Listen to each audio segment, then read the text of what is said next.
Cecilia Payne-Gaposchkin, the unsung heroine of the cosmos. Once upon a time, in a galaxy not so far away, lived a brilliant astronomer named Cecilia Payne-Gaposchkin. Now, you might be scratching your head, wondering why you haven't heard of her. After all, she's the reason we know what the stars are made of, and not just the stuff of Hollywood dreams. Welcome to History Bites podcast. Subscribe to our channel, please. Don't be shy about it. Come on, hit that subscribe button. You will get the latest materials this way, and us, well, we get encouragement that will keep us on track to research more for you. Thank you. No, let's go back to the stellar breakthrough.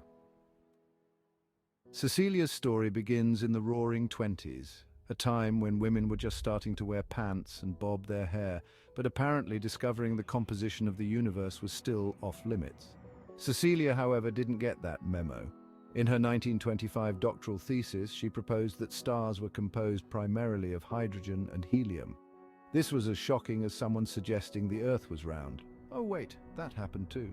The scientific community, led by the esteemed Henry Norris Russell, said, "Nice try, young lady, but that's clearly impossible."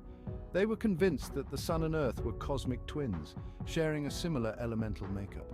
Cecilia's findings were initially rejected, but like any good plot twist, they were later proven correct. And this gets us to the misogynistic Milky Way. So why isn't Cecilia's name written in the stars? Well, it seems the Milky Way was clouded with a thick layer of misogyny. Despite her groundbreaking work, Cecilia faced an astronomical amount of gender bias. She was Harvard's first female head of department, but only after a long battle against the misogynistic views of the time. She was paid less than her male counterparts and was often overlooked. It took years for her to be recognized as an officer of Harvard, and even then, she wasn't given the title of professor until much later.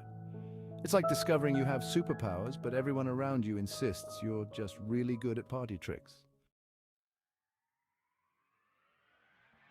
Despite the challenges, Cecilia's work was undeniably important. She laid the foundation for modern astrophysics and made over 3 million observations of variable stars.